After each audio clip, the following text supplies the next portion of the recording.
கரூரில் அரசியல் சூழ்ச்சியில் சிக்கி 41 பேர் உயிரிழந்ததாகவும் இதற்கு ஆளும் கட்சியும் விஜயும் தான் பொறுப்பு எனவும் தர்மபுரியில் நடைபெற்ற தேமுதிக பொதுக்கூட்டத்தில் பொதுச் செயலாளர் பிரேமலதா தெரிவித்தார்.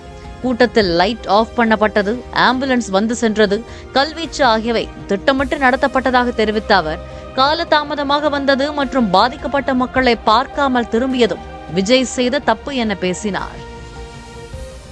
அந்த 41 உயிர் போனதுக்கு ரெண்டு பேருமே தான் காரணம். ஆளும் ஆட்சியாளர்களும் காரணம், விஜய் அவர்களும் காரணம். 2 பேரும் சேர்ந்துதான் இது நடந்தது. பக்காவா பிளான் போட்டு ஸ்கெட்ச் போட்டு 41 உயிர்களை எடுத்ததுன்னா இந்த ஆட்சியாளர்கள் செஞ்ச சாதனை. என்ன ஆயிடுச்சு உங்களுக்கு? வர அவர் பேசுறதே 10 நிமிஷம் தான். என்ன 4 மணி நேரமா நம்மள மாதிரி பேசுறாரு.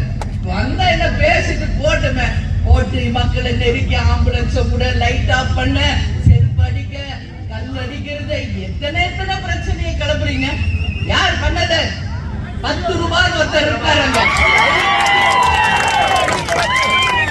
இத்தனை பிரச்சனைக்கு காரணம் மிஸ்டர் 10 ரூபாய். 10 ரூபாய் செஞ்சதை இவ்வளோ விஜய் பாட்டா பாடிட்டு போயிட்டாரு. ஒவ்வொரு வாட்டி நான் கரூருக்கு போகும்போது 10 ரூபாவை பேசாம நான் வந்ததே கிடையாது.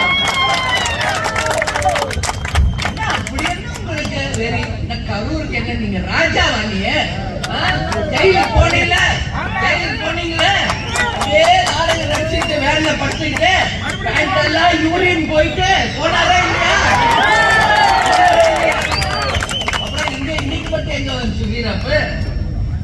இதெல்லாம் ஆட்சியில் இருக்கிற மமதையில ஆடுறது.